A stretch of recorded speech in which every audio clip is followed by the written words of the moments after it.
Ciao a tutti, sentite? Ciao Federico. Come stai? Bene, bene. Non so- Tutto Sono fuori bene? Italia, ecco, mi senti dall'estero. Dov'è che sei di bello, se posso? Mi senti bene? Io sono Ti a sento bene. Repubblica Ceca, sono. Ma per lavoro o per No, sono a piacere? Brno perché sono qui a trovare mia figlia. Per piacere. Ciao, ciao Sì. Federico, mi senti? Oh, Ciao ciao Pier Piero. Giorgio. Ciao Piero. Ciao Sì, Giuseppe, mi vedete? Mi sentite? No. sì, io cambio connessione perché la mia connessione fa schifo, però vi vedo e vi sento bene. Ok, perfetto.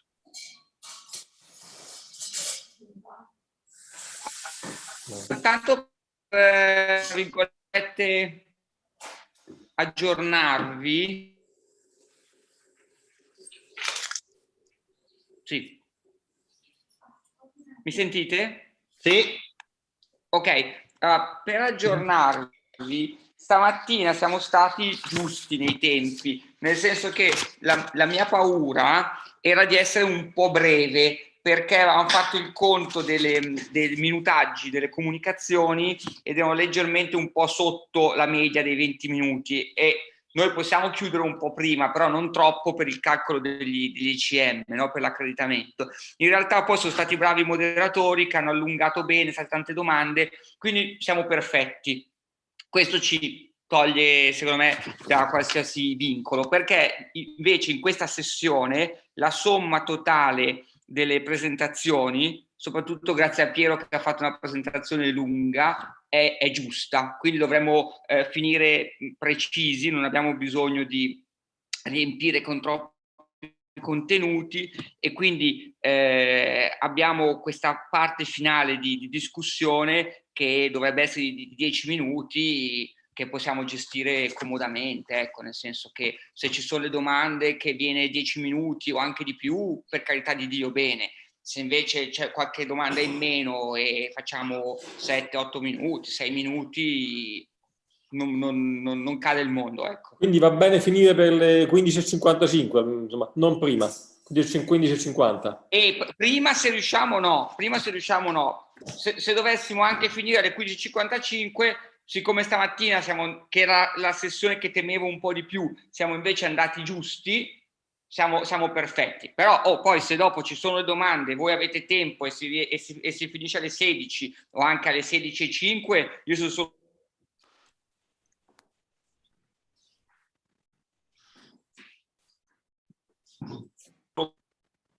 Ciao Rocco. Ciao Gaetano. Gaetano? Ciao. Ciao Gaetano.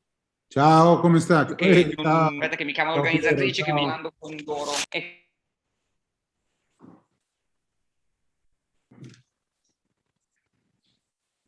Tutto a posto? Hello, Gaetano. How are you? Hey, Nuria, Hey. how are you? Good to see you. Good to see you too. Giuseppe, non ti si vede, sei nell'ombra. Ma non mi si vede il video, ce l'ho, aspetta che... No, non si vede nel senso che sei in ombra. A me vedi Gaetano? Aspetta Come? che cerco una posizione migliore. Prima Vedi me? Giuseppe ti si vede, ecco, adesso ti si vede bene. Mi vedete? Piero, io ti ho perso. Piero, sì. Io vedo solo Gaetano. Aspetta che mi sposto, se c'è troppa luce mi sposto, guarda. No, è proprio il contrario. Allora, Piero, io ti vedevo fino a prima, non ti vedevo adesso. Oh, adesso sì, Giuseppe, adesso va bene. Com'è adesso? Adesso Meglio, va bene. Gaetano? Adesso va bene. Buon pomeriggio a tutti. Ciao Davide. Ciao, Ciao, Davide. buongiorno. Ah, Piero, io ti vedo. Ok, perfetto. Hi, Nuria. How are you? Hello, fine, and you? Very nice Hi. sessions this morning. I enjoyed them very much. It was great. Thank you to the faculty, to the moderators. They are Well, great. it was very They good. were. Interesting. Good topics. Hello. No, ma adesso non sono io.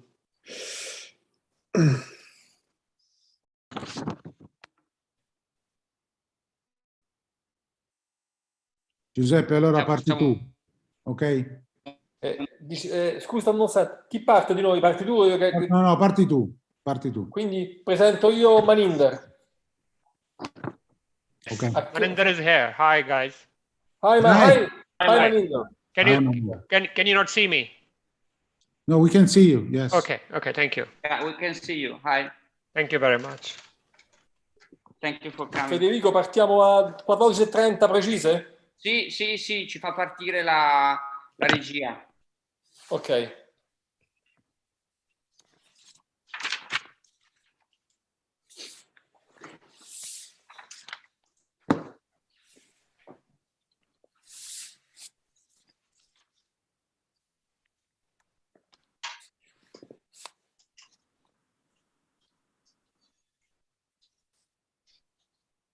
No, non vedo Costas.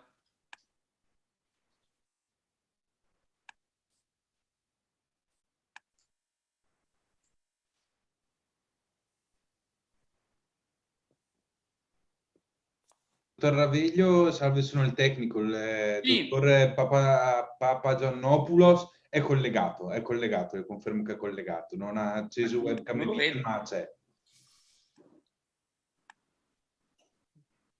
Ah, ok. Com'è l'audio, Federico? È buono? Io sento bene. Ok. Hi, Costas. Good afternoon and good morning to everyone. Hey, Hello, Costas. How are you? I'm absolutely fine. I can see you now. Yeah, absolutely. Calimera.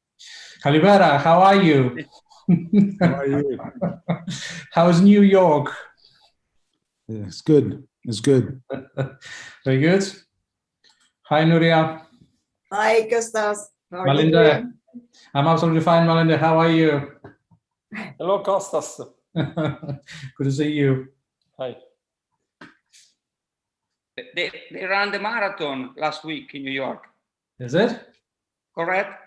They ran the marathon last Sunday. Yeah. In New York. It's not the real thing yet. I did it 5 years ago. Yeah. My God. That Just sounds good tough. memories. Are you able to run it now? No Maybe more. next year, Federico. No. I hope. Me and Giuseppe. We will be No, there. it's too much. Dottor Raveglia, scusi se la interrompo, ma siete online, quindi vi sentono tutti e... Ma Ok. magari non volevo interrompere le vostre chiacchiere, giustamente i saluti, ma Okay. siamo aperti al pubblico. Okay. The audience is not interested in my running performances.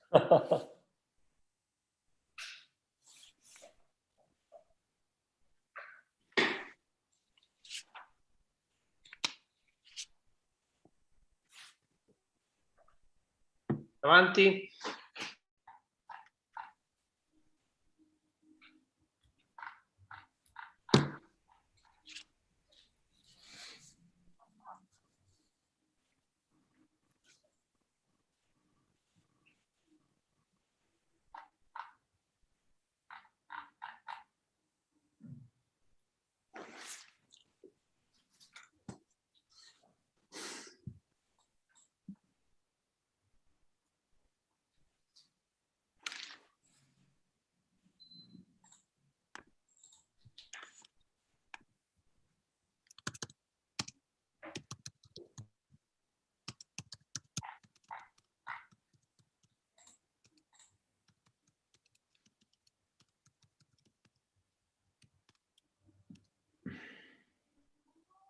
Gaetano, what time is now for you?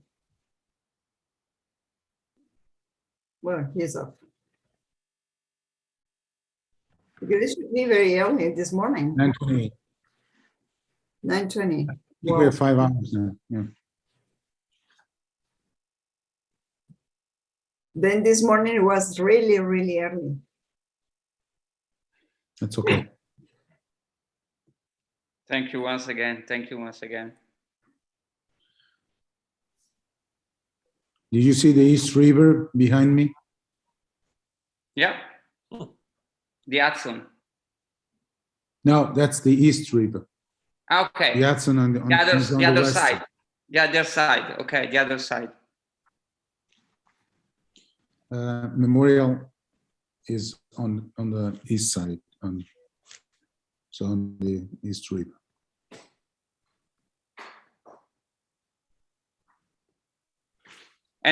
And what bridge is that one?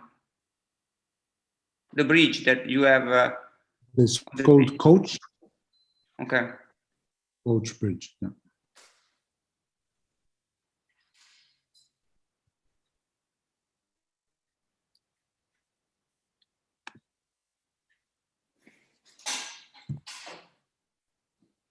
I think 1 minute to go. Yeah.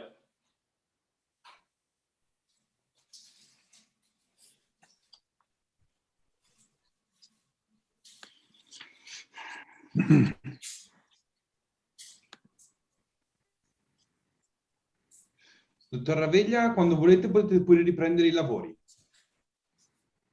Ok, ma le facciamo partire loro. Ok, allora O se no introduco io, dai, introduco io. come vuole lei, dottore? Ok, posso partire. Prego, dottore, parta pure. Okay, hi, welcome everybody. We are ready to start the third session of this first day of the symposium.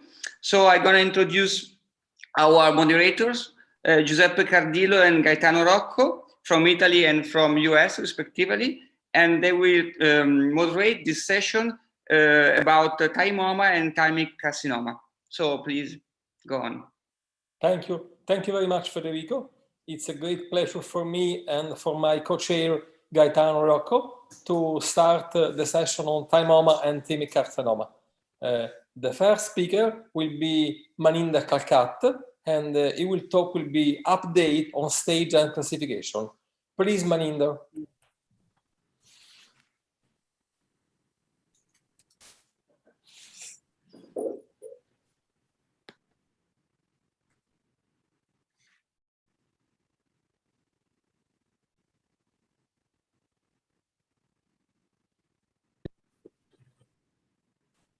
Greetings from United Kingdom.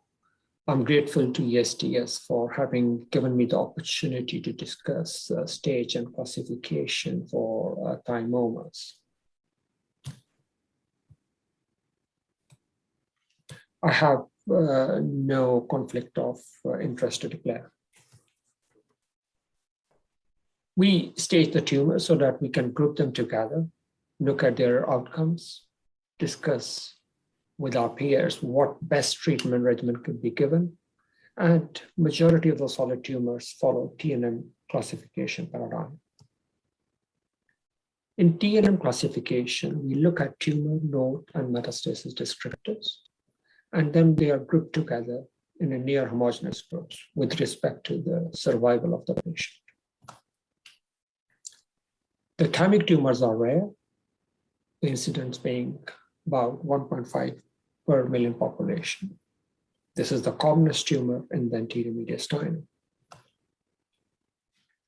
The thymic tumors are unusual.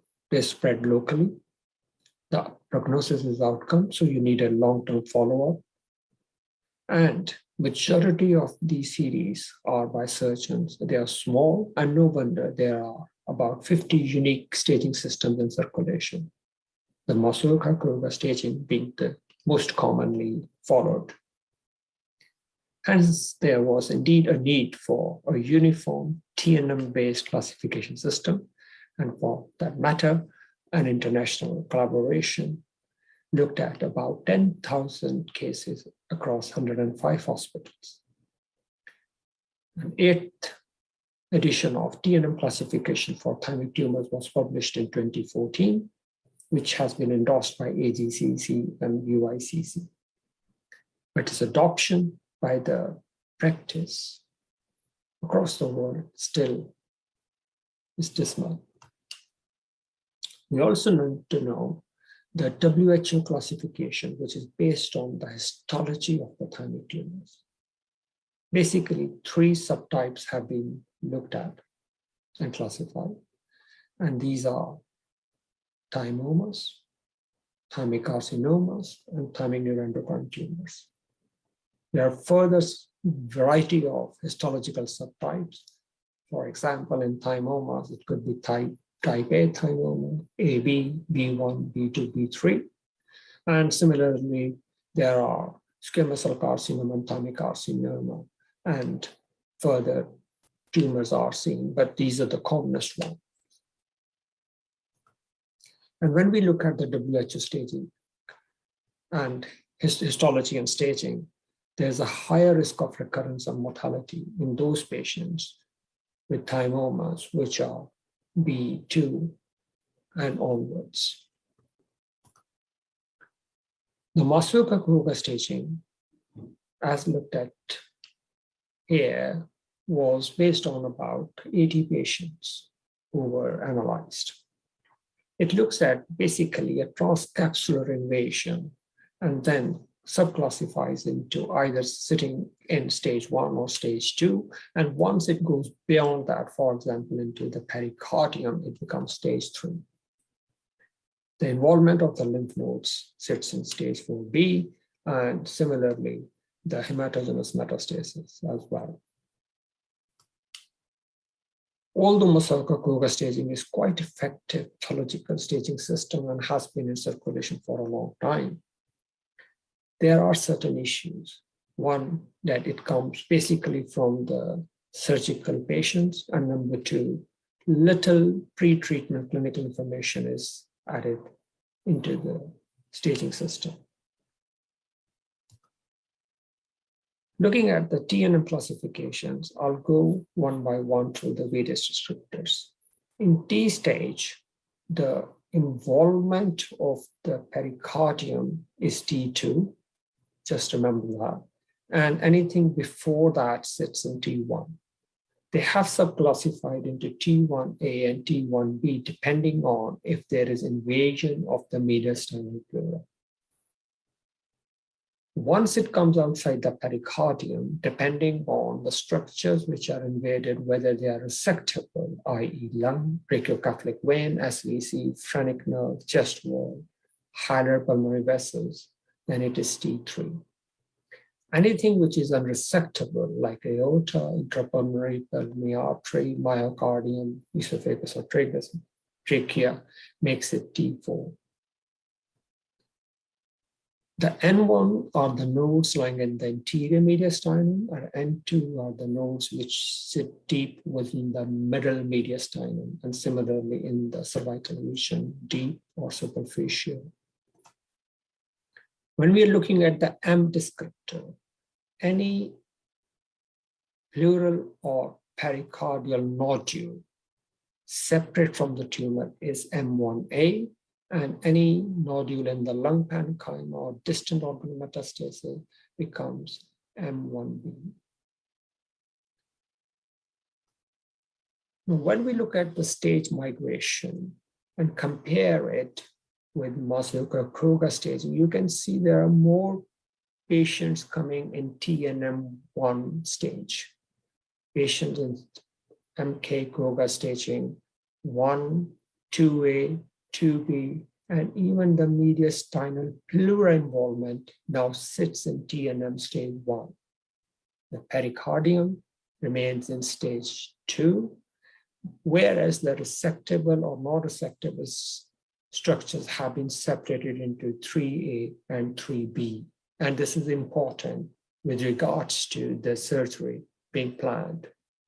Similarly, pericardial pleural nodules are 4A, and N1 nodes still remains 4A. They are not 4B as in the previous Kruger staging. Will this have an impact on treatment and survival? Time will tell.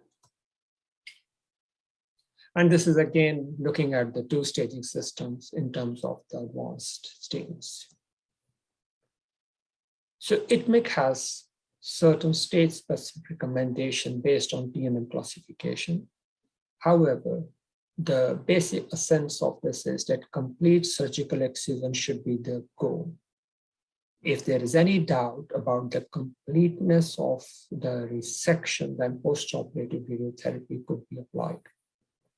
Stage 3 tumors, which are borderline resectable, if there is again any doubt that it may not be resectable, consider induction therapy for some patients.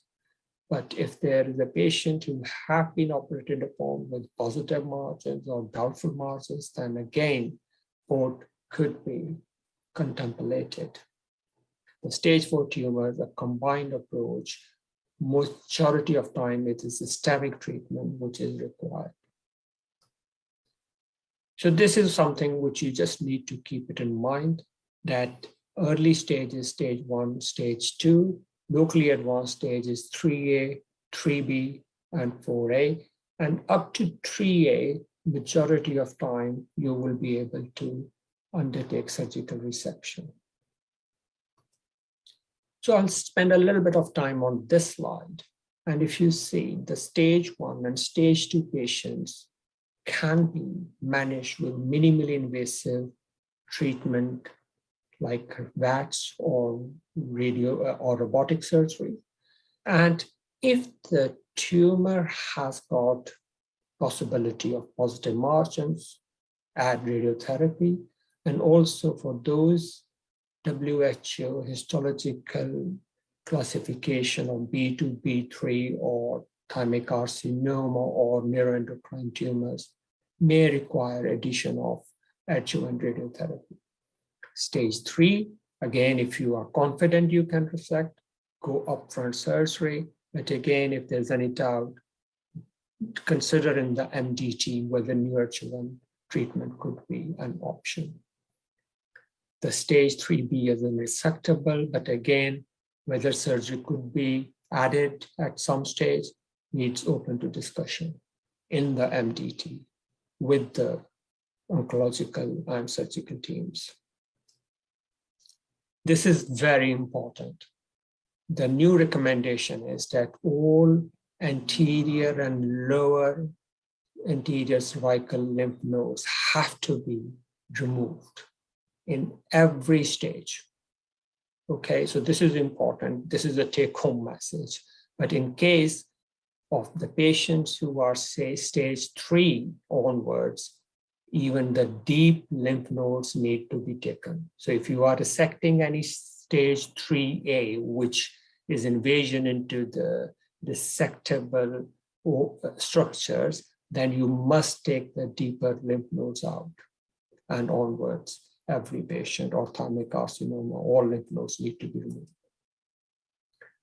The future is, of course, further iteration of this TNM classification. The 9th revision will be published in 2024. We'll have some preliminary results next year.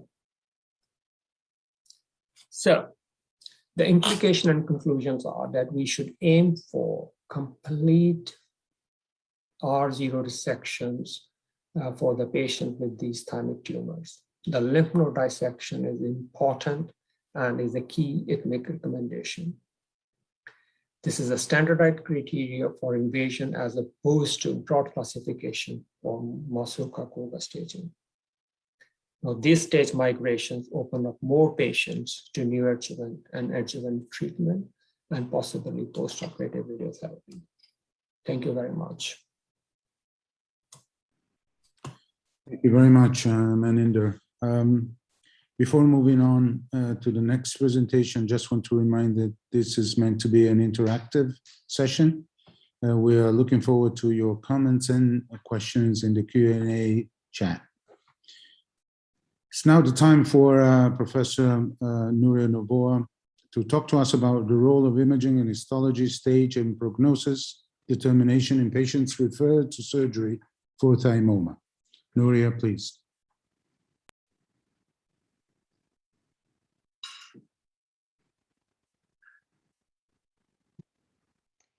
Chairman, colleagues, first of all, I want to thank the organizers for their kind invitation to participate in this course.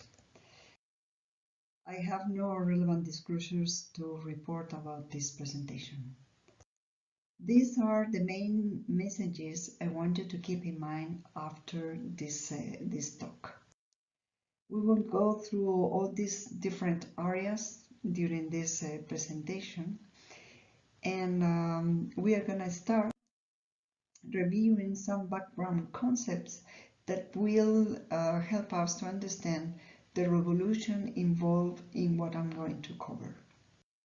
I'm sure that everybody agrees that thymomas are malignant or rare malignant tumors, and it's only a matter of time for them to behave like it, independently of their histological type. But it is very important to note that we are more frequently than before, we are diagnosing thymomas in asymptomatic patients. Remember that myasthenia gravis occurs in 30 to 50% of patients with thymoma, and only in 10 to 15 patients with myasthenia will have thymomas. This means that we need to obtain the maximum possible information from those non-invasive radiological and metabolic techniques to help our patients. In summary, image findings do impact on treatment. We are going to see this impact especially with innovative concepts of radiomics. The progress in data mining allow the transfer of medical images into quantitative data that can be mathematically analyzed. Let's start reviewing the value of the World Health Organization pathological classification. Back in 2008, after this meta-analysis, we all accepted the different average overall survival of the different World Health histological subtypes of thymoma. However, applying statistical mathematical analysis, we found that differences were not between all types, but between the aggregate subtypes that were clearly different.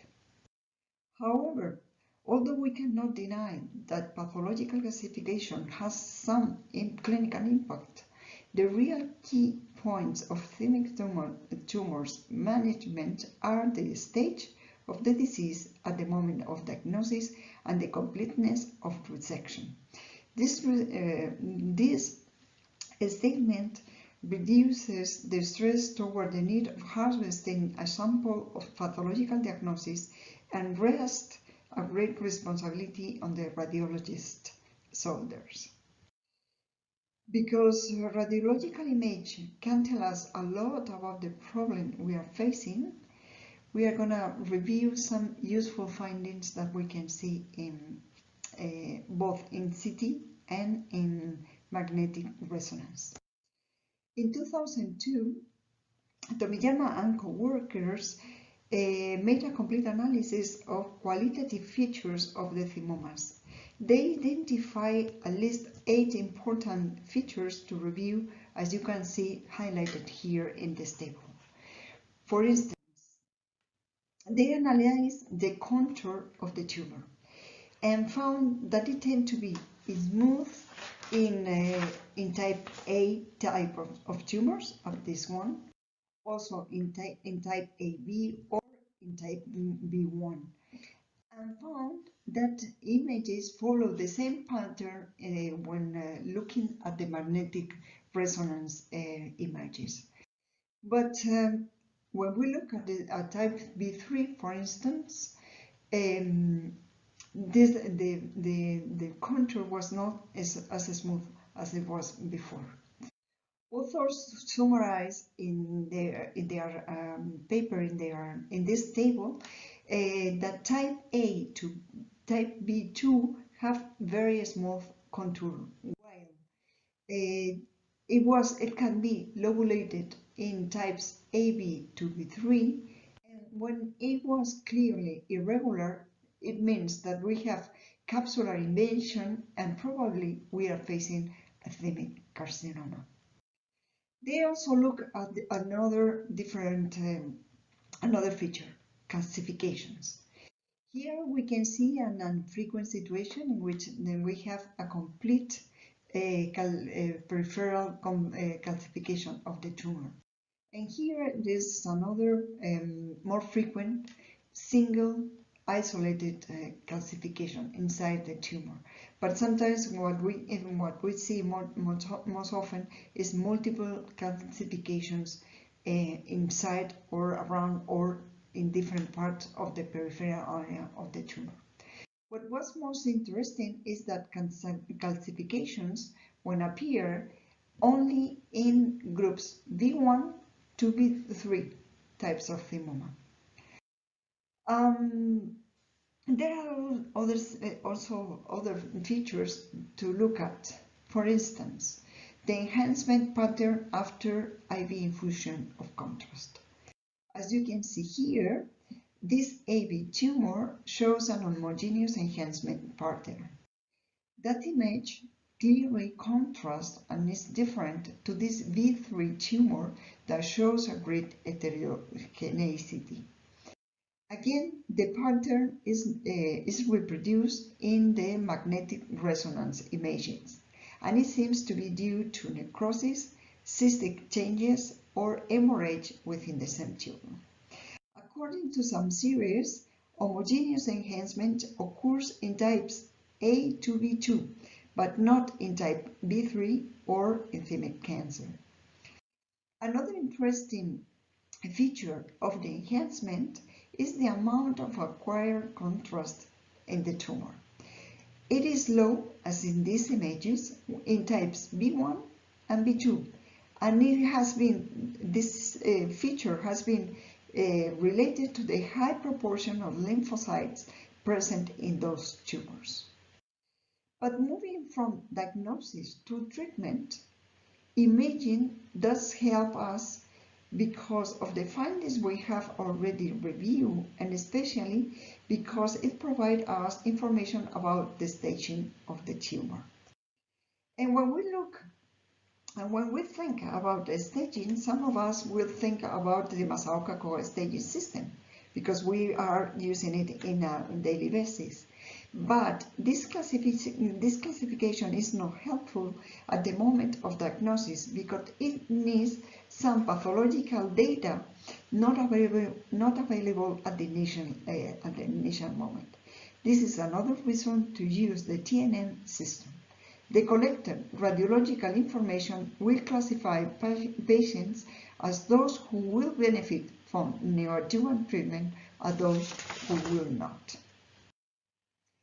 For instance, a stage 3 due to vascular invasion, as we can see here, can be seen as an irregular basal lumen contour. It can be implied because of the vascular obliteration or because of the presence of endoluminal soft tissue, as in this case. Pleural involvement will appear like a drop metastasis, masses of diffuse or diffuse infiltrate of the tumor, and always remember, although it could be some pleural metastasis, but it's very infrequent to have a pleural effusion. So when we have this pleural effusion, we can think about something, a different pathological entity. Also, the surrounding fatty tissue invasion. This can be clearly seen not only in CT, but also in magnetic resonance imaging. According to Maron and co-workers, a tumor bigger than 7 centimeters that shows fatty tissue infiltration and lobulated contours are in stage 3 or 4 and probably have a very high degree of aggressiveness. Let us move into the quantitative world of radiomics. As I said, this is an emerging field that translates medical images into quantitative data. As you can see in the timeline, it was in 2012, in 2012, when the term was coined. Thanks to great developments in technology, this is a reliable tool. It allows the extraction of quantifiable features to find correlations with clinical outcomes or with the underlying biology using learning analysis techniques. Image information is transferred into numeric data that we can work with. How does it work? First, we acquire the medical image. Second, we define a region of interest to work with. Then we will extract the data of the specific feature we want to study, and finally, mathematically, we correlate our data with the diagnostic and prognostic outcomes. Does the radiomics data help us with tumors? In this study, authors analyzed image predictors of high-risk thymomas. They developed 3 models. One, the clinical model, very simple. Second, the conventional model in which multiple qualitative variables are included. And finally, the complete model that includes a radiomics signature, or which means a summary of quantitative data on multiple image features. After a multivariate analysis, they found that tumor shape, apparent diffusion coefficient, which is a radiological variable, and the radiomics signature were significant to diagnose a high-risk thymoma.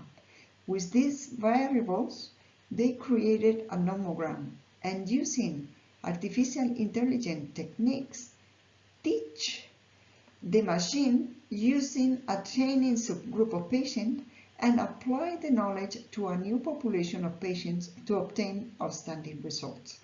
As we can see in the curves, in the broad curves, they obtain an area under the curve of 0.94 in the training subgroup, which is outstanding, and an area under the curve of 0.878 in the test group, meaning that this nomogram is very accurate.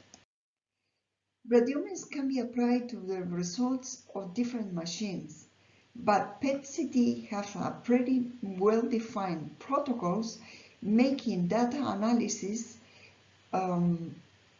efficient and accurate. This is why radiomics grew in close relation to the PET development. You can see in this image a timeline indicating crucial phases of the evolution of PET and radiomics. All milestones have been reached using the standardized update value, the maximum standardized update value. This is a semi-quantitative parameter.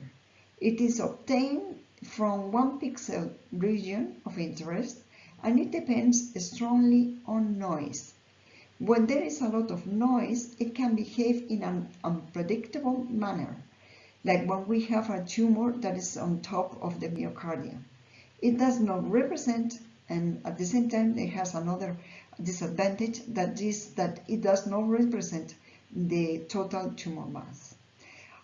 However, there are some volumetric parameters that really represent the metabolically active tumor cells. Those variables provide information about the tumor burden and its aggressiveness. I am referring to the metabolic tumor volume, the total lesion glycolysis, and the minimum, maximum, and average standardized uptake value. And how do we calculate this? We have the PET image, as you can see here in the figure A, and we will define the volume of interest that we want to work with. Over the basic PET image of the tumor, we ask the machine to draw an area in which all pixels have a certain standardized uptake value, for instance 2.5. Then the machine provides the 3 images of the region of interest of the tumor. Adding these 3 images, we have a volume of interest for analysis. And what have been found with this technology? There are some conflicting results.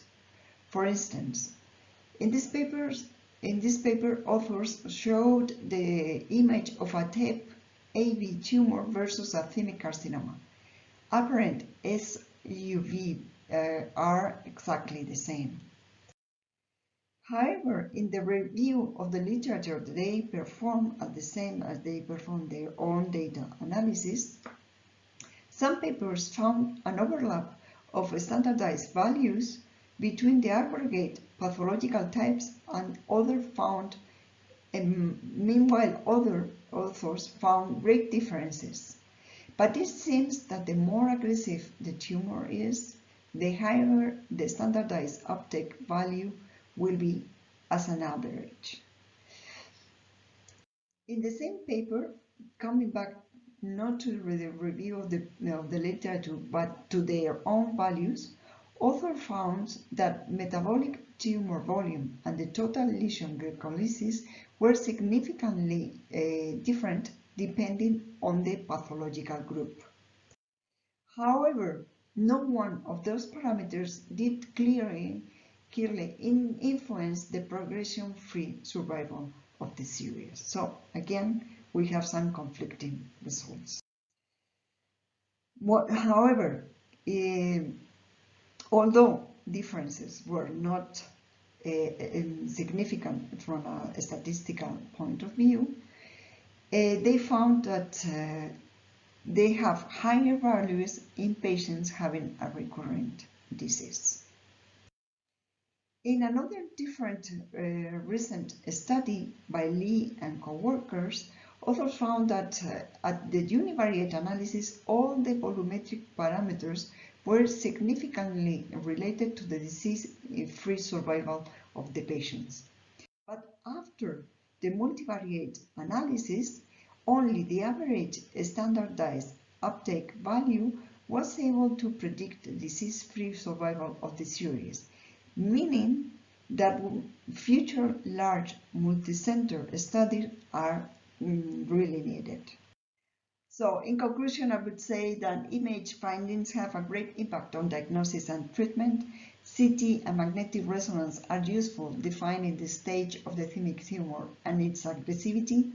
PET avidity tend to be higher in thymic carcinoma than in thymomas, and quantitative image analysis of PET parameters provide information about the biological behavior of the tumor, especially metabolic tumor volume and total lesion glycolysis. And also would say that radiographic criteria can predict prognostic group, helping to guide decisions about neoadjuvant treatment. Well, thank you very much for your attention. Thank you very much, Maria, for your presentation. The next speaker will be Kostas Papagiannopoulos, consultant from Leeds.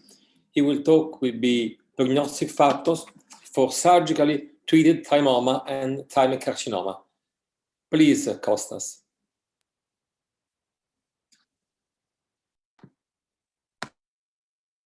I would like to thank the organizing committee for providing another superb conference with key opinion leaders in the field of thoracic surgery, and ESTS for embracing such an important event. I'm Kostas Papagiannopoulos, and I'm a senior consultant thoracic surgeon in Leeds, UK, and I have served as a past president and the treasurer of the European Society of Thoracic Surgery. Following the insights of the previous speakers, I was offered the opportunity to discuss prognostic factors for surgically treated thymic pathology.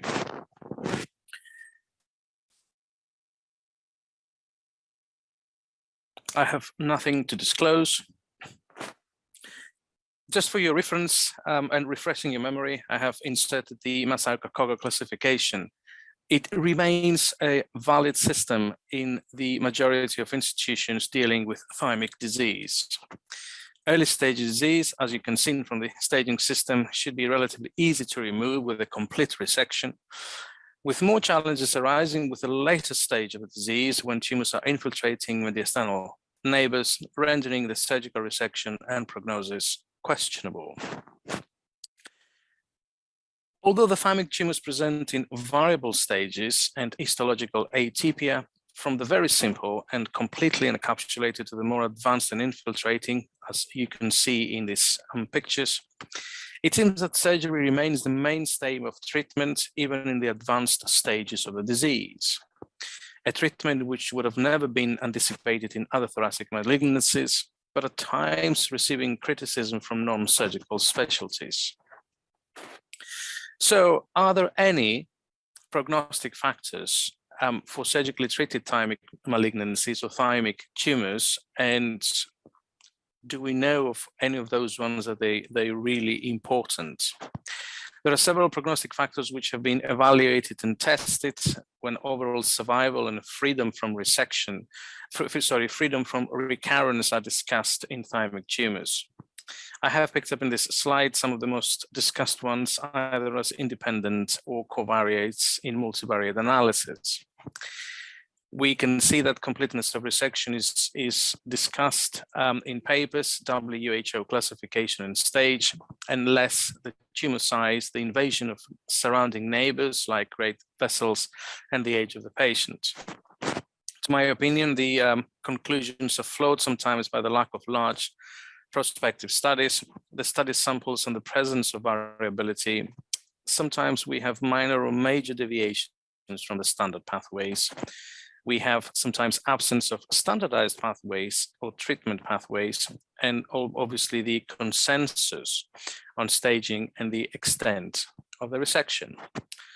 Let's have a look at some of the early papers. This is a paper from the group of Levasseur, where they looked at 307 patients in 1996.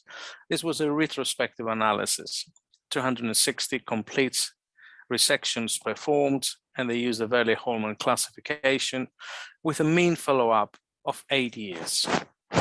As you can see from the graph, there was no significant difference between stage 1 and stage 2 disease when it comes to overall survival on surgically resected thymomas.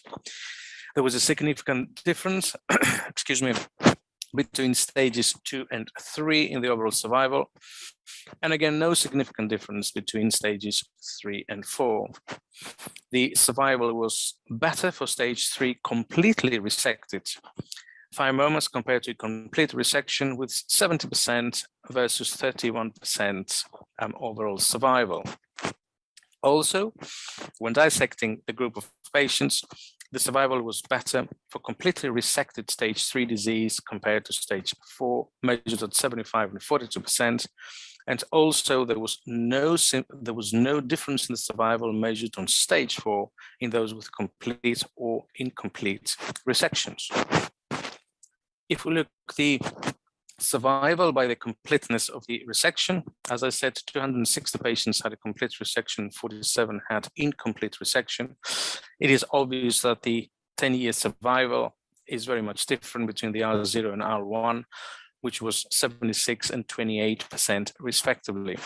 In this specific paper, R1 was the mixed group of patients for those that they had an attempted and incomplete resection, as well as those that they had no resection up front and only a biopsy. So the group also looked at the need or possible benefits from adjuvant radiotherapy. 114 patients with completely resected thymomas at stage 2 and 3, they had adjuvant treatment. 80% of them managed to complete the postoperative radiotherapy.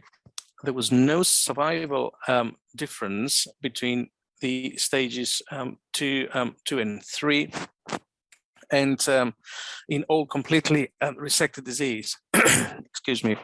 So adjuvant radiotherapy might prove more beneficial, in all honesty, in patients that they have an incomplete resection, but also the adjuvant treatment, as we know very well, might depend very much on the preference of an institution, how risk averse the oncology group is, and obviously the extent of the surgical bed that has been required to be irradiated. Now, if we look at the survival according to the histological classification, there was no significance between stages 1 and 2. There was a borderline significance between stage 2 and 3, and there was a significant survival difference between stages 3 and 4. So the group went on to look at prognostic factors on surgically treated thymiomas, and they did a univariate analysis. By far, the completeness of the resection was a very significant prognostic factor, followed by the Massaoka clinical stage, as well as the histological classification. But when one thinks, utilizes common sense, obviously, the more advanced the disease is and the more aggressive the tumor is, the less are the chances that you do have to complete a resection. So those three prognostic factors, they essentially link to each other. So the group went on to look at a multivariate analysis. They used 5 covariates, which was the completeness of the resection, the Massaoka stage, the histological stage, the presence of myasthenia, and the postoperative radiotherapy. And in multivariate analysis, the completeness of resection came up as a very strong prognostic factor for surgically treated thymiomas, with Massaoka stage being less important. When one of the covariates was knocked off, and essentially the completeness of resection, then obviously Massaoka stage was upstaged as a very important prognostic factor. But in the multivariate analysis overall, the histological classification did not come up as a strong prognostic factor. Let's have a look at another paper. The main reason that I have decided to add this in my presentation was because the group with our past president, Enrico Ruffini, has looked specifically at the thymic carcinomas. And I thought, well, let's have a look at the more aggressive tumors and see whether prognostic factors are very similar to the less aggressive ones in the management overall of thymic pathology. This paper was published in 2014. The database is the ESTS database that contained 2,265 patients, from which 10% approximately were thymic carcinomas. This is though a 20-year period of collection of data from 36 different institutions, with the variability most probably of treatment, R0 resection at 69%, and stage 3 and 4 disease at 71%. It is very obvious from this slide that the essentially survival curves show that the overall survival is very different between early stages 1 and 2 and stages essentially 3 and 4. What is interesting on this paper is that the complete resection obviously proves to be a strong prognostic factor compared to the patients that they have received an incomplete resection. But this group also showed that even the attempted resection, even if it is incomplete, fares a better survival, overall survival, than those patients that they were not accepted for surgery at all and had a simple biopsy. What I would say here is that the completeness of the resection is not just an important prognostic factor, but it is also a prognostic factor that can be influenced by the skills and the experience of the surgical team. And I think that is something that we need to keep in mind. The group looked also on the overall survival on patients that they did have a multidisciplinary type of a treatment, and it was favorable in all types of multidisciplinary treatments. But the one that had essentially the best overall survival was the patients that they had surgery followed by adjuvant radiotherapy. This is the gist of the paper on the covariates utilized in multivariate analysis and also the univariate model. We can see actually that age, the resection status, complete versus incomplete, the Masaoka-Koga stage are strong prognostic factors on multivariate analysis. And then overall, the use of adjuvant therapy has been a prognostic factor as well. When we're looking at the freedom from recurrence in the univariate model, the tumor size seemed to be a prognostic factor. So when one dissects several papers, including the ones that I've showed you in this presentation, it seems that the patients with a complete surgical excision on clearly resectable tumors, with or without adjuvant radiotherapy, seem to be having an overall good prognosis. But for those that they have locally advanced tumors, the neoadjuvant treatment might be an accepted protocol, but the complete resection remains again the main prognostic factor. And a word of caution, advanced disease stage 3 and 4 is not an homogeneous group of patients, as the anatomical presentation might be different. And if you look at those two little pictures, those two patients might be classed as stage 3 disease, but obviously the completeness of resection would have been questionable if you compare those two patients, and therefore, although they have the same stage, they might not have the same overall prognosis. So if I'm allowed to say, it translates that the most significant prognostic factor for surgically treated thymic tumors is a multidisciplinary approach, or best described, a multidisciplinary attitude. Let's have a look at this first case. It's a 60-year-old male with a thymic carcinoma, which has mainly a squamous differentiation, no comorbidities, and expected stage 3 when we're looking at the CT scan. He presented mainly with constitutional symptoms and some shortness of breath. I think in this patient, clearly, although it looks like a stage 3, you would be very much worried about the infiltrative aspect of the tumor down into the pericardium, and also tumor coming down into the paratracheal area in between the SVC and the ascending aorta. But we know that surgery is flagged up as the most important prognostic factor.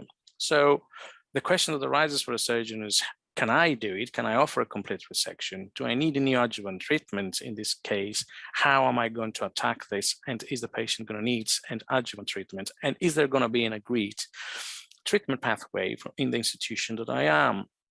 In this patient, we performed a sternotomy with a complete resection, an SVC resection and reconstruction, pericardial resection. The right phrenic nerve was sacrificed with a pericardium. There was a innominate vein resection, a wedge resection of the right upper lobe, and a prophylactic diaphragmatic plication.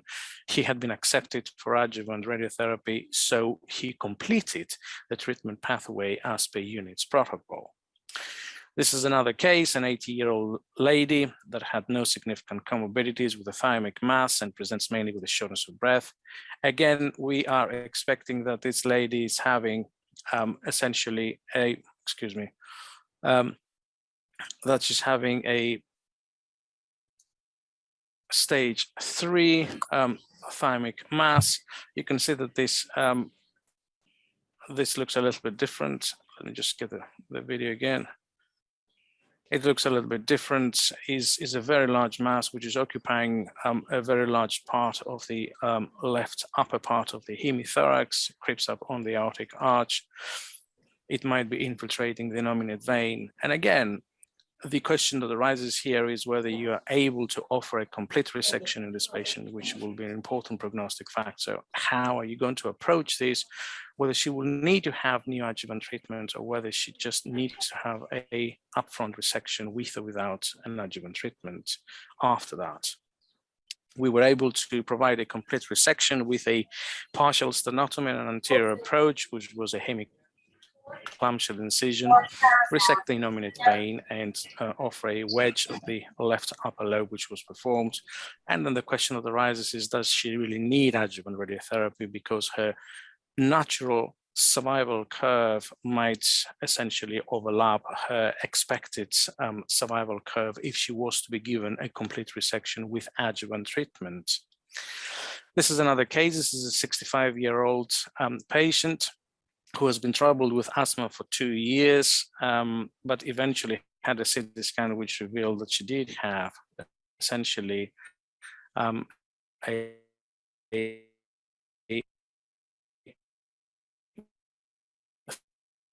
thymic mass and a agreed specialist center regional unit treatment pathway. When she came to our specialist unit, we identified her as having a good syndrome, and this was classed initially as asthma. Do we class this patient as a stage 4? Perhaps we can, but then we need to know what is the next treatment that she needs to have. And again, surgery is the most important prognostic factor. So again, what is the approach on this patient? Is it the same as it was in patient 1 and 2? Are you comfortable that you can offer her an R0 resection, and what are your expectations? So in this situation, we decided to go ahead with surgery, but in a staged approach. We offer her right VATS, and we managed to resect completely the single pleural met. Had she had multiple metastases, we might have decided not to go ahead with the surgery. She did have, therefore, a stenotomy and a complete resection of the mass, the pericardium, the innominate vein. We did a patch repair of the SVC. We resected the right phrenic nerve, but she had also an intrapericardial anterior anatomical segmentectomy of the lung. You can see the right main PA down here with the truncus branch, with the anterior branch, which has been knocked off, and also the tributary of the superior pulmonary vein, because we wanted to come underneath and ascend past the tumor. She did have a prophylactic diaphragmatic plication as well, but then when we discussed it, oncology did not accept her for radiotherapy because they considered that the side effects and the toxicity might have been very high. So the question on this one is, has she been offered an agreed pathway which includes all prognostic factors for a good overall survival? Dear colleagues, the survival of patients treated for thymic tumors is directly related to the skills of the operating surgeon. His or her ability to influence the best pathway for each individual patient, as he or she are the most relevant persons to judge their resectability and successfully undertake a complete resection. So the MDT, the tumor board, should be the appropriate vehicle that you can offer an agreed team approach and consensus, setting the expectations of the patient treatment and the team correctly, and you should be able then to guarantee a successful and tailored best treatment pathway for the individual patient with all prognostic factors, including for a good overall survival. And with this, I would like to thank you all for your attention. And again, the organizing committee for such a lovely meeting, and ESTS for embracing that event. Thank you. Thank you, Kostas. We now move on to surgery for recurrent thymoma or thymic carcinoma. Our speaker will be Dr. Solly from Bologna. Get Giorgio, please.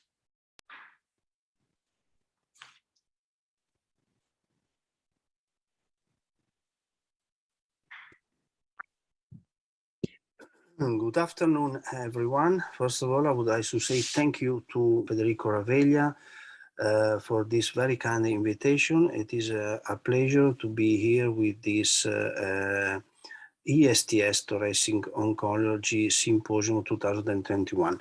The topic I was given is the role of surgery for recurrent thymoma. These are my disclosures, and I set an agenda where I will get through some general data and some epidemiology of these tumors. We'll try to offer you an overview of the patterns of relapse and of predictors of recurrence, results of the role of surgery, a few words about the role of the bulking surgery, the role of the intrathoracic hyperthermic intrapleural chemotherapy, some guidelines on surveillance, new drugs trials, and the role of a thymectomy. We know from the literature that these are an heterogeneous group of rare thoracic cancer with an annual incidence ranging from 1.3 to 3.2 per millions. We know that thymic carcinoma are less frequent, 6-7 times less than thymomas.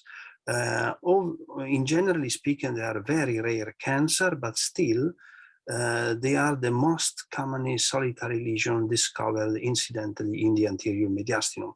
The peak of incidence is between 40 and 60 years of age, with no difference between males and females, and with a variable correlation with myasthenia gravis. We know that more advanced WHO histology type B1, 2, and 3 thymoma tends to be more frequently associated with myasthenia, where it is definitely rare and occasionally that thymic carcinoma is associated with myasthenia gravis. In terms of relapse, we know that these are tumors with a very indolent history and behavior, and the relapse is often unpredictable. The recurrence rate is something about between 10 and 30%, even after a radical resection, may occur after a very long period of time, even after 20 years. Most of these recurrences are locoregional, so it means pleural, mediastinum, and diaphragm, rather than distant hematogenous. And when we say, often when we say distant metastatic spread, frequently we are referring to relapse limited to the lung. This is a paper coming from the group of Boston, published on JTCVS on 2005. And they tried to analyze predictors of recurrence. And then they discovered that the most important factor is the completeness of resection, as well as the size of the tumors, with a higher frequency of relapsing tumor more than 5 centimeters and more than 8 centimeters. There is a strict correlation with the WHO histology classification, where B2 and B3 tumors tend to have a more higher chance of recurrence, and also with the Masa-Oka stage. The time of recurrence may vary according to the thymoma stage, and we know that the stage 1 thymoma may experience recurrence even after 10 or 20 years, while more advanced stage 2, 3, and 4 Masa-Oka stage can have a recurrence within the first years after surgical resection. The International Thymic Malignancy Interest Group, the ITMIC group, have tried to classify and define the patterns of relapse. You see on the left side this table reporting the classification in 3 subgroups, where patients with experience local recurrence in the anterior mediastinum. These are the recurrence located in the bed of the previous resected thymoma, or including the pericardium, the pleura, or the lung, where this was immediately adjacent or it was included in the first resection. Then we have the local regional recurrence. These are where this happened intrathoracically, but not in area that were contiguous with the previous thymoma. So it means the viscera or parietal pleural nodules, or pericardial nodules, or mediastinal nodes. And then the last group are the distance, the recurrence that occur distantly. So these are extrathoracic. Most of them, as said, are within the lung. The ITMIC group, with this paper published on JTO last year, tried to analyze if this classification fits well with the overall survival, and surprisingly, they discovered that actually doesn't fit very well, and other type of classification fits much better with the overall survival, especially when you have single or multiple recurrence. And again, the groups are very well stratified when you consider patients who have an intrathoracic single, or an intrathoracic multiple, or extrathoracic disease. And you see all of these elements are significantly, statistically significant at the univariate and multivariate analysis. When we are discussing studies addressing the role of surgery in recurrence of thymoma, we should keep in mind that most of the study, I would say all of the study, present some biases. First of all, none of them are randomized. Moreover, the vast majority of them use some selection criteria that then reflects in results. For instance, most of the study are focused on Masaoka stage 1, 2, and 3, and are not including Masaoka stage 4 disease. Most of the studies are focused on thymoma from 1 to B3 classification and exclude thymic carcinoma. Most of the study tends to exclude patients with relapse or patients who had at the beginning incomplete resection. And for this reason, the comparison between patients that are treated surgically and patients that are treated with other therapies are often artificial and inappropriate. Also because the different extensions, single versus multiply, the different location of the disease, local versus distance, and also because surgery tends to be offered more frequently to patients with a better performance status. I'm going to present now a few papers addressing the role of surgery in this context. So this is the first one, is coming from Japan and US United colleagues, and it's been published on Annals of Thoracic Surgery in 2014, and is analyzed 11 studies reporting survival at 5 and 10 years according to different strategy of treatment. And you see that pulling together all the data, there is an evident advantage for patients who received surgery instead of patients that were treated non-surgically. 81.9% 5-year survivors compared to 48, and 66 compared to 23. You see the forest plot analyzing the first one, letter A, 10-year survival after recurrence, letter B, 5-year survival after the treatment of the recurrence, and 5-year survival after the treatment of the recurrence in patients that were treated surgically and non-surgically. And you see that all of these further plus tables are in favor of the surgical treatment. But the authors also stressed that this study are constrained by multiple limitations because of the studies from which they are composed. So essentially, data on fitness for surgery and on the extent of the disease as time of relapse was not clearly mentioned. So this is a factor that will select patients in favor or against resection. From this paper, we know that non-surgical candidates tended to have more distant disease. The majority of the studies did not provide the number of the recurrences. There were no data enough to supporting or to deny the fact that patients with a disseminated recurrence may benefit from surgery. And essentially, there was a lack of information of new adjuvant or adjuvant treatments that was in any way addressed to patients surgically managed.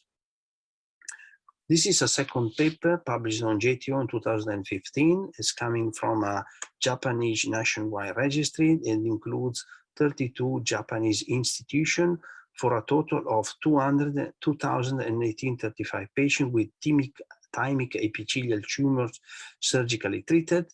It is a retrospective collection along 30 years, and you see that almost 15% of the cases experienced a recurrence. This was divided in 162 patients that were surgically treated.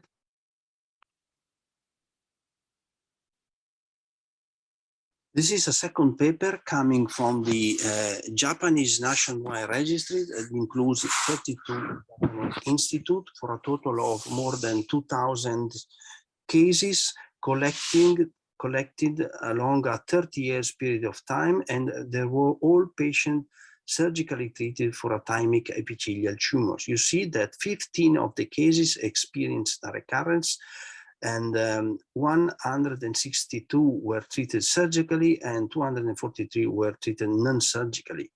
The 5-year and 10-year post-recurrence overall survival is in any case in favor of the surgical group. You see is 82 compared to 43%, and at 10 years 68 compared to 25%.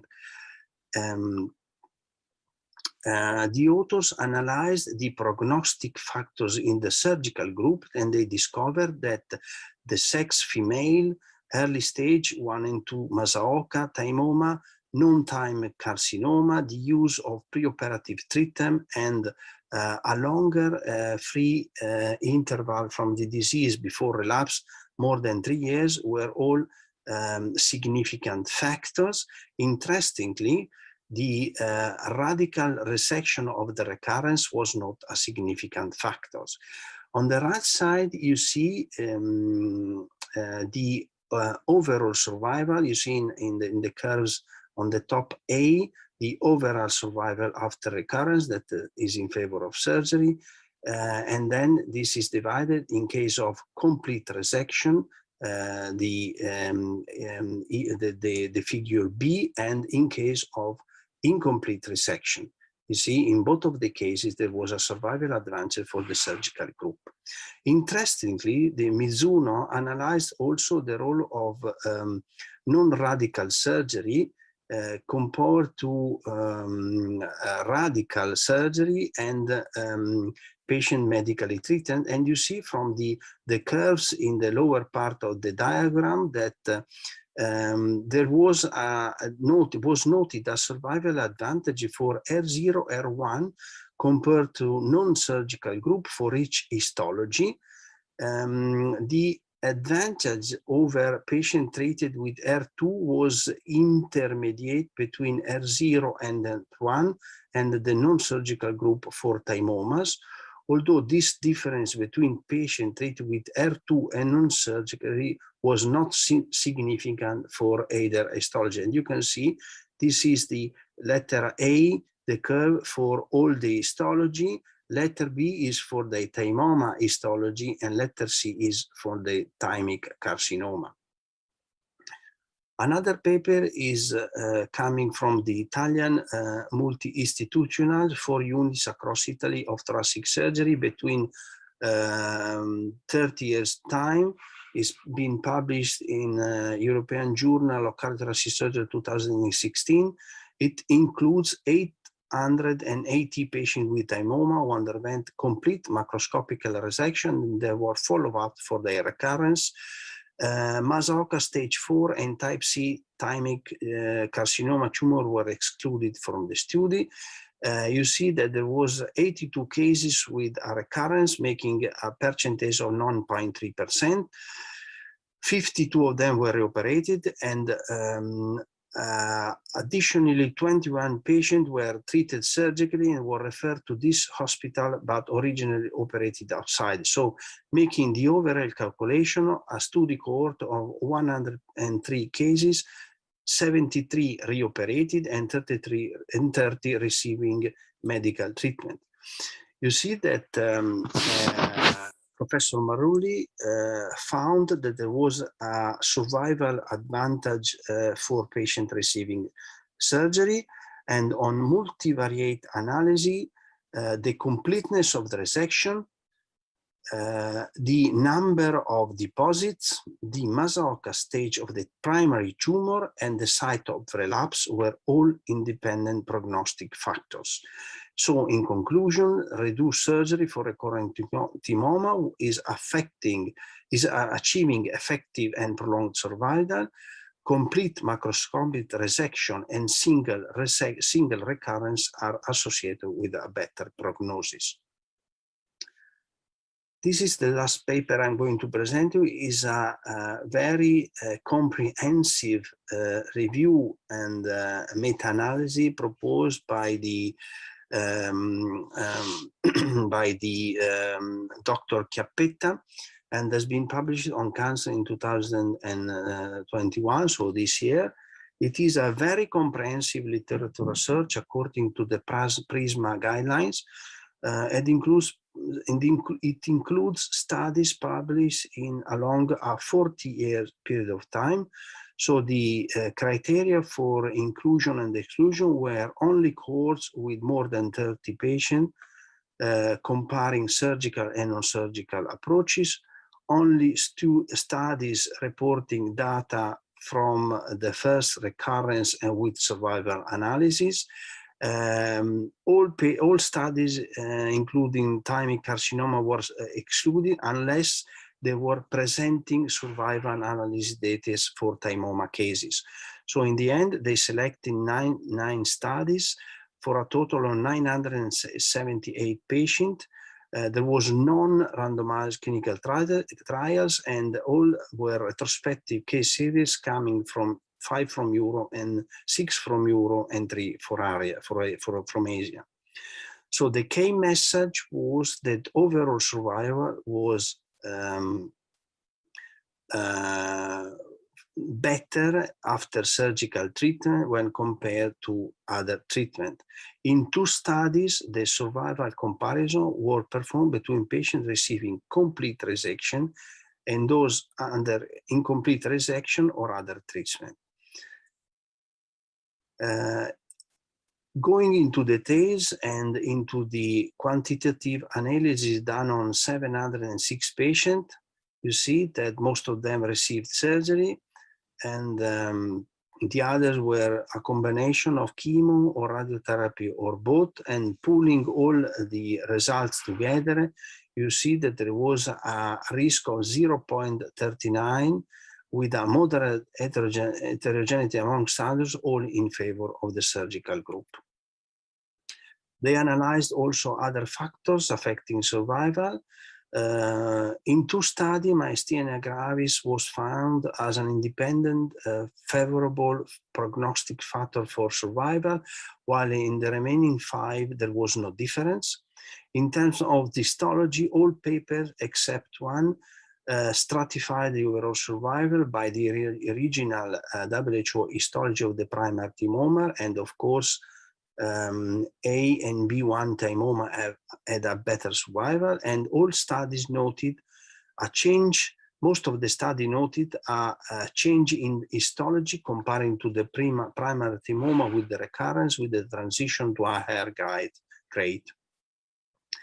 Pattern, in terms of pattern of recurrence, they observed that there was a better survival with local compared to distant recurrence, a better survival with single compared to multiple localization, and the vast majority of the distant recurrence were localized in the lung and was in 90% of the cases surgically resected.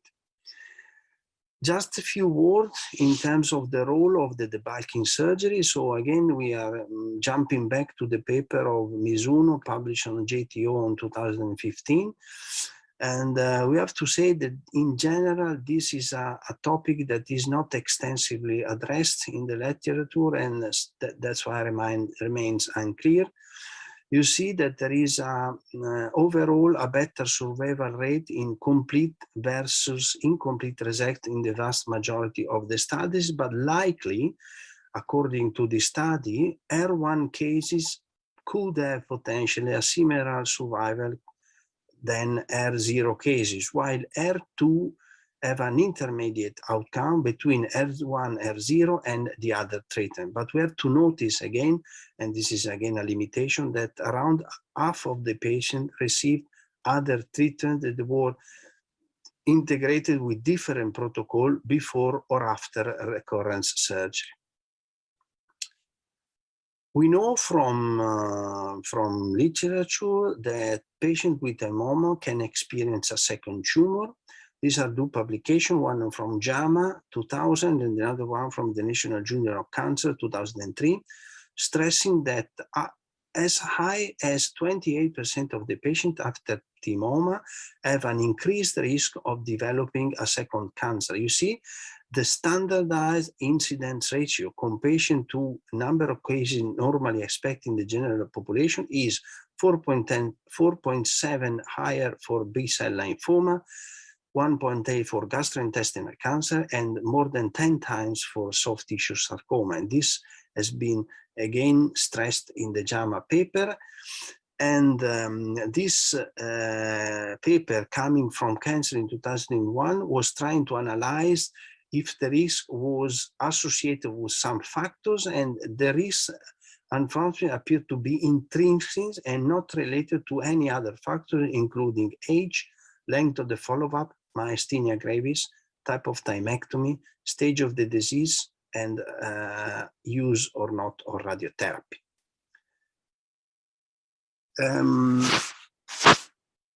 Some authors advocate the use of hyperthermic intrathoracic chemotherapy for thymoma. You see, this is a very a nice and very extensive review on indication and results coming from the group of PISA led by Professor Marco Lucchi. Is applying this technique in stage 4 thymoma presentation, or in any case of recurrence occurring with pleural, pericardial, or diaphragmatic deposits. Outlook is imagined as something alternative to extrapleural pneumonectomy and is performed after a macroscopic radical resection with the intent to improve local control and reduce recurrence rate. There are different protocols according to these authors. The standard dosage of cisplatin plus epirubicin is a good option. They used to leave 2 drains at the end of the resection and irrigate extensively the pleural cavity for 60 consecutive minutes. They didn't observe any related significant side effects, and there was a good local and control with no mortality. Of course, all this evidence is confined to retrospective study with few patients and all applying different protocol. But in the end, this approach proved to be safe, feasible, with a low rate of complication, negligible systemic effects of chemotherapeutic agents, and was effective in controlling local and disease-free survival. And this is the same concept that comes from the paper that was published a few years before, again from Professor Lucchi, with this technique, and showing that patients utilizing high TOC have a better survival compared to patients who are using surgery alone. And of course, patients who had a R0 surgery had a better outcome, but especially the disease-free interval was affected by the use of ITOC, both of the univariate analysis and multivariate analysis with a statistical significance. When we discuss about these tumors, we said they are tumors who had a long-term recurrence, so many societies are developing guidelines. This is the last one coming from the NCCN, and you see that they recommend a CT scan every 6 months for 2 years, then annually for 5 years for thymic carcinoma and for 10 years for thymoma. As mentioned before, we should not only consider surgery, there are other treatments. We know that at the moment, platinum-based chemotherapy is the standard gold standard first-line treatment for patients with advanced recurrences.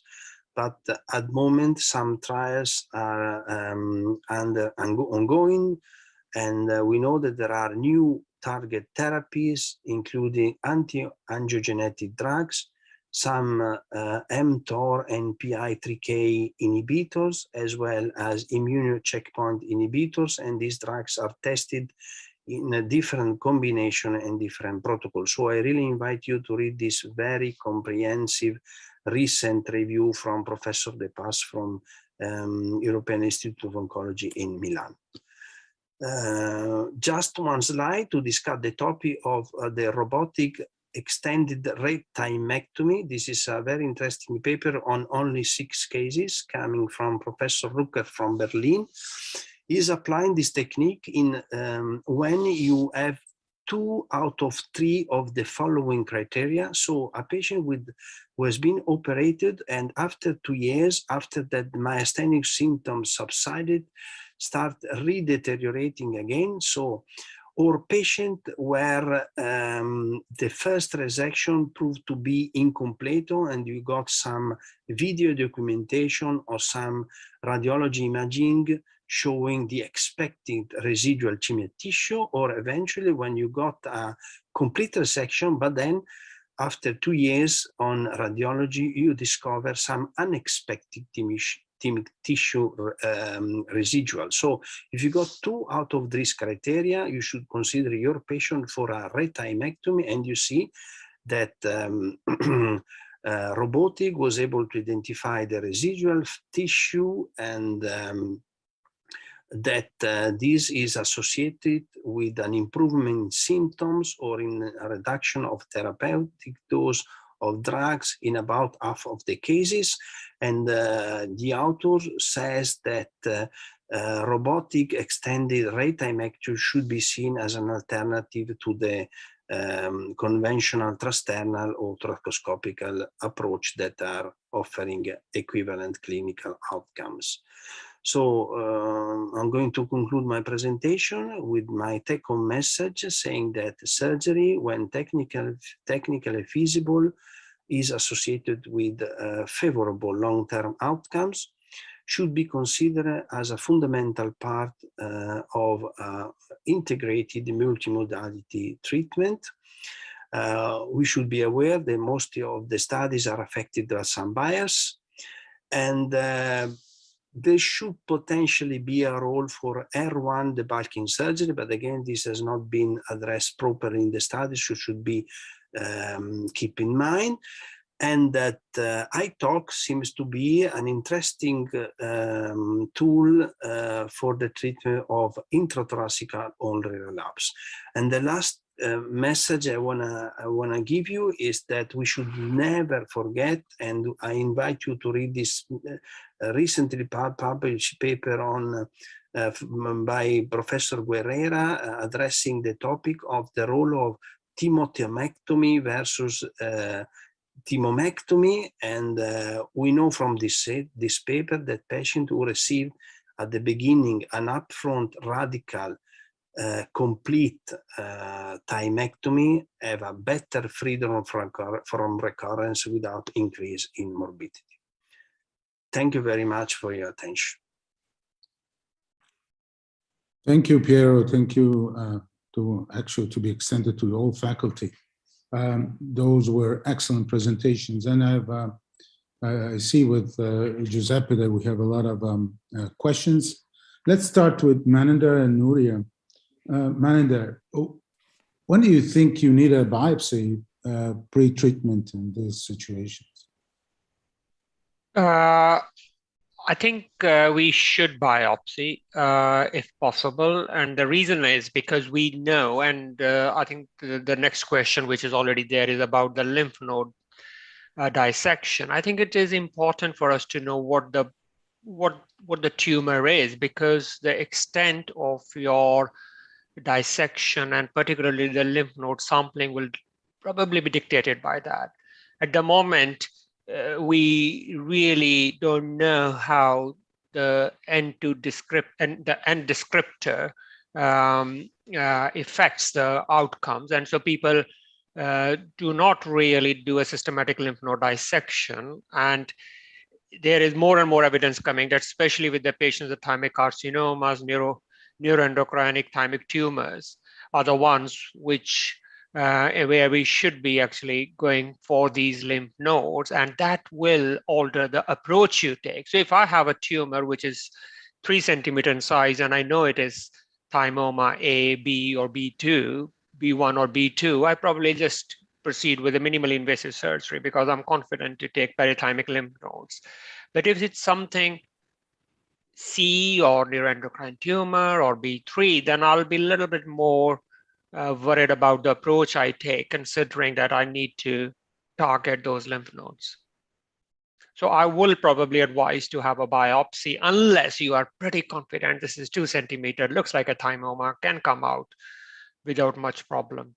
Or unless Nuria can tell us that imaging can replace biopsy in a very reliable way. Nuria, what do you think? Well, actually, that's what I wanted to stress in my presentation, that current imaging can help us to have a clear idea not only of what is the extension of the disease, but also what type of disease we are moving on. So I would say, on the other side, that I would probably no favor to have a biopsy in most of the cases. Of course, there are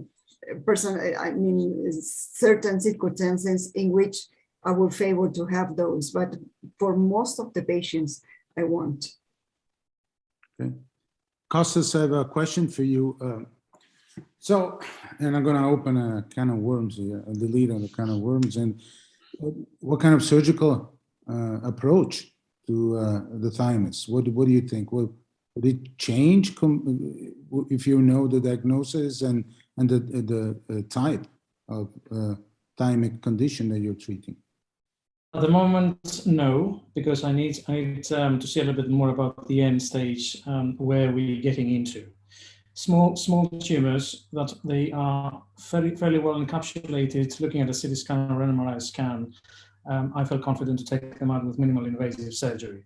If when I do the minimal invasive surgery, I see that there is any invasive kind of features, if there are neighbors that I can resect very easily, like a pericardium and put a patch, I will continue with the minimal invasive surgery. If I consider that I strike a possible problem, because I know R0 resection is the most important factor, I will then convert. If I have a large tumor, and the large is not by size only, but it is in topographical size where it is situated in itself. If it looks like the caramelized tumor that essentially melts over the pericardium right and left, I will use a midline incision. If it is a large and a bulky tumor, where I think it migrates either on the right or on the left, then I will do a mini sternotomy with an anterior approach like a trapdoor, because the most important thing is not being able to see the tumor, but being able to be around the tumor. And you have to make sure that you're not going to cause any injuries to the phrenic nerve, to the recurrent nerve, and to the hilum of the lung. So you need to be able to access the vascular structures. And that's what have been my approach. Even if you have myasthenia gravis? Yes, even in cases I have myasthenia gravis, I think that has been a very questionable issue, whether you sacrifice somebody's phrenic nerve when he's short of breath because of his myasthenia. I think if I know that the tumor is consuming the phrenic nerve and I need to have a clearance, then I will sacrifice and I'll give him a prophylactic diaphragmatic plication. But I will not leave tumor behind. I don't believe that this is the right thing to do. Piero, let me ask you one thing. Committed the sin of performing a thymomectomy. Say again, Gaetano, sorry, didn't understand. Have you ever committed the sin of performing a thymomectomy instead of a thymectomy? At the beginning, you mean at the beginning, not at the recurrence, at the beginning? Well, honestly, this is a paper that I've read last month. It's a nice paper with a lot of data, a lot of patients, a lot of numbers. And if you see the curve, there is a small difference, but there is, and it is statistically significant. To be honest, I still commit the sin to do some thymomectomy, so limiting my resection to the tumor, not extending too much to the upper horns or to the phrenic nerve, both sides. And I do this when old patient or patient, of course, without myasthenia gravis, or when you have to elevate the type of surgery you are offering the patient in a way that the trauma, I think, will exceed the benefit of a simple thymomectomy. But again, I think this is something that should be more deeply understand because, of course, the type of surgery you are considering is totally different. Kostas, are you a sinner too? I don't do any more thymomectomies. I do thymomectomies and thymectomies, and also if I have a chubby patient that has 0.5 kilogram of prepericardial fat, I take that now as well, and I send it separately. And I know we know from the studies that there are people that they might have ectopic thymic essentially tumors everywhere in the pericardium. So I have gone from the very simple 20 millimeter, 20 minutes procedure into something more aggressive, in all honesty. Maninder, what do you think? I agree with Costas that I will not do thymomectomy. I will proceed with the radical thymectomy for all the patients, and particularly if there's a myasthenia gravis. Nuria? Yeah, I do agree. I do agree too. Giuseppe, you have questions? Yes, yes. I have a question for all the speakers. And first of all, do you see any difference in minimally invasive surgery between robotics and video-assisted thoracic surgery? Second question is regarding the topics highlighted by Pier Giorgio. Do you see there is a space for debarking? That means that if you are sure that you will do an air through resection, you will do or you will not do a non-radical with macroscopic disease resection? So 2 questions for all the speakers. Maninder, can you start? I don't do robotic surgery, so it's easy for me to say no. So I don't know. But I still go around. I think you gave a fantastic talk in EX, and you were still going around about the lymph node dissection. I'm a little worried that the lymph nodes which are lying in the deeper area, can we approach them with either rats or rats on both the sides? That's the concern I have with the minimally invasive procedures for the large ones. And regarding the back surgery, do you do? No, I don't do robotics, so I don't know. No, the backing, Maninder. The backing in recurrent thymoma. Oh, yes, yes, we do. We do, and I will do it, yes. So you think it's okay? Yeah, it is. An air through resection, the back, okay. Yeah. Nuria. Okay, I'm not doing the robotics. I'm approaching by back. But in my units, there are another surgeons that they are doing robotics. And actually, I see some advantages of using robotics. Also, I would like to stress the advantage of using endocytosis brain in order to highlight both phrenic nerves. So it is very helpful in order to preserve the nerve. So I would like to highlight this, this feature that can be used both in robotics and then also in VATS approaches. I'm really, well, although I do not do robotics, I see that there is a certain difference approaching lymph nodes stations. So maybe from that point of view, robotics is better from a point of view. You, Pier Giorgio, you do both, and you Costas too. In Leeds, we have a robot, and we do both VATS and robotics. I think robotics is having an advantage on thymic resections, essentially, especially when you do have people that they are short, stocky, and they do have a very small anterior mediastinum. You can have a better view when you go around or across the innominate vein and take the draining veins, and can give you actually a complete resection. It aids also in the lymphadenectomy. As far as the debulking is concerned, I'm not very much in favor of messy surgery. If I can do a redo surgery and then I can have the tumor removed, even with positive resection margins, that's fine with me. But if I know that the patient has gross involvement of mediastinal structures, and all I'm going to do is I'm going to give him the blood, sweat, and tears of a redo operation with all sequelae on morbidity and mortality, and then take, let's say, 30% of that tumor or 40%. I'm not believing in this. And you, Pier Giorgio, the last? No, well, I have been spending my last 20 years of my career during VATS thymectomy, but as soon as I had the robotic, there's no doubt. I totally agree with Costas. If you have an early stage thymoma, or if you have an hyperplasia, you have to do thymectomy for myasthenia. No doubt, robotic is definitely superior. Easier to do, more precise. No doubt. Superior to, in my opinion, is superior to VATS. In terms of the backing surgery, I think depending on what we are talking, because Of course, if you got someone who has got only pleural deposits, pericardial deposit, I mean, it's something that you can do, and sometimes you find millimeter lesion on the lung, on the visceral pleura, and you know that you are not radical at the time, but definitely there is an advantage in terms of survival. If you are talking about large masses invading great vessels or other structure, this is a completely different case. This is a patient that I think that they wouldn't benefit from surgery, but also even from other treatments. So this is my opinion. I will apply the bulking surgery only in really selective cases. Okay, can we have a very quick telegraphic answer from all the faculty members about subxiphoid approach? Is it going to change the way we do a thymic surgery? Maninder. Not for me. No, not for me either. I've tried my hands on it. I still am more comfortable with VATS or maybe bilateral VATS rather than subxiphoid. Yeah, I struggle with it. I totally agree. Yeah, it's very obvious what Costas thinks about that. Yeah. Well, no, I think it's very fashion, but honestly, I don't know if I don't think there is any advantage. Mm-hmm. Nuria.